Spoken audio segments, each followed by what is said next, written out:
Nick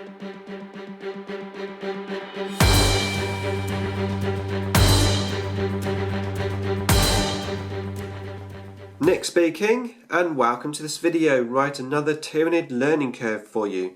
And today we're looking at more elites, and we're looking at the Zoanthropes.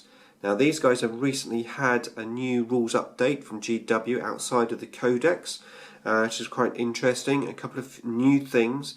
One of the new things would be the unit size. So rather than between 1 and 3, we can now have between 1 and 6. Now I only have 3 models myself. I've got 2 of these older ones and then one of the previous newer models, which obviously have been updated again now. Converted this up with the tentacle things here, just to make him into Doom and Melanti. That's how I was using him. Obviously we don't have Doom and Melanti now, but we do have a new thing which we'll talk about in a second. So yeah, 50 points each, and stat wise they're weapon skill 3, ballistic skill, strength and toughness 4 with 2 wounds. They're initiative 3 with 1 attack, leadership 10 and a 5+ save. Now they also have warp filled, which is a 3+ invulnerable save, which is there all the time, which is really awesome to have an invulnerable save within our Tyranid army. Now having that invulnerable save, okay, yes, it's still only a 3+ save with 2 wounds. So they can still go down fairly easy, but on the other side of the coin it means that you don't have to worry about what you do with these guys, because you've always got your 3+ saves. You're not going to be cowering behind cover like most of your other little units are going to be doing. And that makes them really versatile. You're going to be able to field these on the board in any position and not have to worry about anything. Yes, okay, they can still be instant death by strength 8 and stuff, but on the whole, from my experience, they tend to survive reasonably well, and they certainly can be quite annoying for your enemy. Now on top of that, they have the synapse special rule. So these are a synapse creature, which again makes them really versatile in using them, which we're going to talk about in a second. They have Shadow of the Warp, so your enemy psyker is going to be -3 leadership within 12 inches. And they are of course psychic creatures. Now they are mastery level 2. And they always know the Warp Blast psychic power.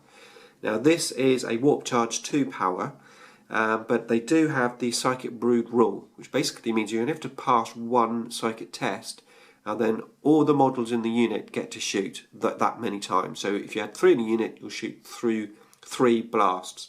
Now the blasts come in 2 different versions, so you can either shoot 24 inches with strength 5 AP 3 small blast, so great infantry killer, or if you've got 18 inches, your strength 10 AP 2 lance weapon, strength 10 lance. That's awesome right there. Only 18 inches, but again we're going to look at how we're going to use that. Now you are going to have to throw a reasonable amount of dice at these, because to get the power out you need 2 4s. So on average you're going to have to probably throw 4 dice to get 2 4s out. So if you do happen to fail your test, then obviously you can't shoot a single thing. Now not only do they know the Warp Blast rule, or power, you obviously can basically roll from the hive mind to get 1 extra power, which also means that you're going to get the Primaris power for free. So you are able to extend their synapse range an extra 6 inches, which again is really useful. Plus whatever power that you roll, you've got there. One of the nice ones that I like rolling is the Feel No Pain power on these guys. That's pretty useful. 3+ invulnerable with Feel No Pain. Right, so how are we going to use them? Well, the first way to use them would be for synapse only. So you might want to take 1 or 2 and just embed them within your little bugs. Have some nice synapse with a reliable save. I wouldn't necessarily take the units too big, probably, like I said, single models or maybe 2, groups of 2.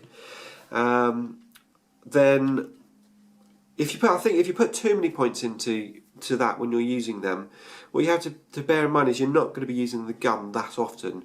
The 24-inch gun maybe will start to come into play fairly early, but you know your tank buster one is probably going to be later in the game within that 18 inches. So you know, you have to bear in mind that the points you're investing is literally going to be mainly for just controlling synapse. So that is one option.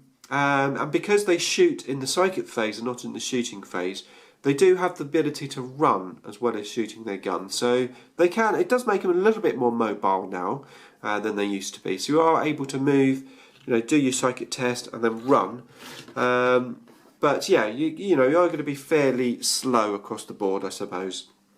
And that brings in the other option for using the Tyrannocyte, the drop pod, which is how I like to use these guys in a lot of my lists. I have used them in both ways, you know, embedding them for synapse, especially if I'm using a smaller bug list.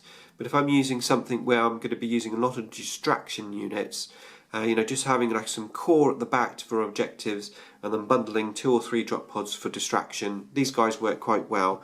And I would suggest a unit of 3 if you're going to do that.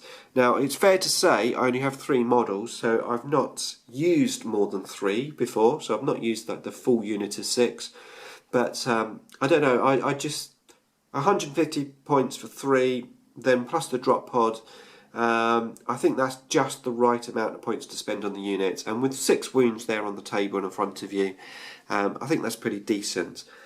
So, what else did the new rules offer us? Well, they offer us an upgrade, one of the minis, to a Neurothropes for 25 points. And this effectively is the new Duma Melanti. The only difference really is that you have to have at least 3 Zoanthropes to be able to upgrade 1. So where previously you had just Duma Melanti and he could deep strike him by himself, very cheap, very nasty. You know, this is a bit more of an investment. But is it worth taking? Well, in my opinion, it is, but it does depend on how you're using them. Again, if you're using them more for synapse back at the back of your army more, then I would say it's probably not worth having him. But if you're going to use the drop pod and you're going to deep strike them in, then I would suggest definitely taking him. He has exactly the same stats, but he has the Spirit Leech psychic power as well as the others. Now, it's only a warp charge 1, so you've got a good chance of getting it out. It's a witch fire, 18 inches, which should be fine because you're going to be deep striking them in with the pod. And then your enemy will have to take a leadership check on 3d6. And for every fail, the unit will suffer a wound with no saves, no armor saves or cover saves allowed. Now, in addition to that, which is pretty awesome, in addition to that, for every point that they fail, you get an extra warp charge to use with your warp blast power within the unit, which frees up your warp charge pool for your other Gribblies, like your flyer imps and stuff. So definitely the way to use these is in a drop pod. Get this guy out and use this power first, because you want to get those extra warp charges. So ideally you could pick a unit where you know, maybe you've got a low leadership or something, or potentially one of those big horrible Reptides or Wraith Knights. Pretty good for that, because I mean, what's a Reptide? I believe it's leadership 9, so 3d6 with that. That's pretty good, you know, and no armor saves or cover saves allowed. Very nice for taking out those big horrible creatures. So yeah, use that first. That will give you your extra warp pool, so you've got more dice for your warp blast, which you can then of course shoot at a different target. So maybe a land raider or a tank or something, if you're going to use that strength 10 lance weapon, ideal for taking out land raiders and things. Armor 13, you know, brings it down to armor 12, so really good.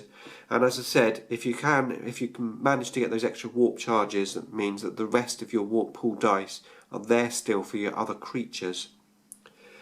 So that's how I would use them, either in a drop pod, and yes, I would go for the Neurothropes upgrade. I think it's well worthwhile. Failing that, forget the drop pod, just take 1 or 2 of these and embed them within your army. As I said, I've never really used a big unit of 6, but let me know if you have. Let me know if you think it's worthwhile, because I'll be interested to hear that. So yeah, that is it for these guys. So really hope you enjoyed the video. I'm going to make the next video fairly shortly, so keep an eye out for that. And as always, thanks for watching.